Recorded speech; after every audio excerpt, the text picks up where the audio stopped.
হযরতে মূসা আলাইহিস সালাতু ওয়াস সালাম কত জলিলুল কদর পয়গম্বর। পবিত্র কোরআনুল কারীমের মধ্যে এককভাবে সবচাইতে বেশি যার নাম আল্লাহ তাআলা নাজিল করেছেন তিনি হলেন হযরত মূসা আলাইহিস সালাম। 160 বারের উপরে শুধু মূসা আলাইহিস সালামের নাম কোরআনুল কারীমের মধ্যে আছে।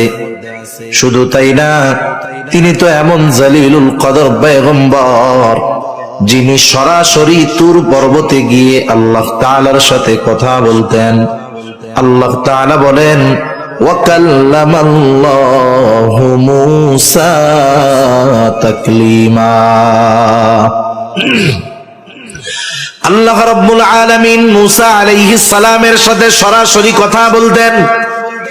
তিনি বনি ইসরাইলের জন্য নবী, গোটা বিশ্ববাসীর জন্য নবী না।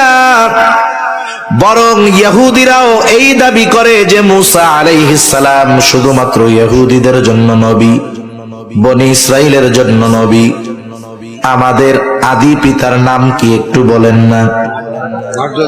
হযরত আদম আলাইহিস সালাম।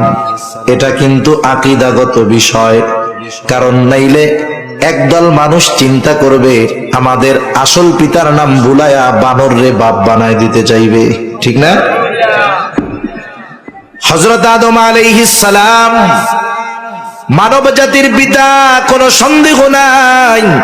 কিন্তু সব মানব জাতির জন্য আল্লাহ তাআলা ওনাকে নবী বানান নাই। হযরত ইব্রাহিম আলাইহিস সালাম কেমন জলিলুল কদর পয়গম্বর, আল্লাহ তাআলা ওনার উপাধি দিয়েছেন খলিলুল্লাহ, আল্লাহর বন্ধু। তিনি মুসলিম মিল্লাতের পিতা, তবে সব মুসলিমের জন্য নবী না। আল্লাহ তাআলাই বলেন, মিল্লাতা আবিকুম ইব্রাহিমা হুয়া সাম্মাকুমুল মুসলিমিন। আল্লাহ তাআলা বলেন, মিল্লাতা আবিকুম ইব্রাহিম, মুসলিম মিল্লাতের পিতা হলো ইব্রাহিম আলাইহিস সালাম, আর তিনি তোমাদের নামকরণ করেছে মুসলমান। তাহলে আদম আলাইহিস সালাম মানব জাতির পিতা, কিন্তু সব মানব জাতির জন্য তিনি নবী না। ইব্রাহিম আলাইহিস সালাম মুসলিম মিল্লাতের পিতা, তবে সব মুসলমানের নবী না।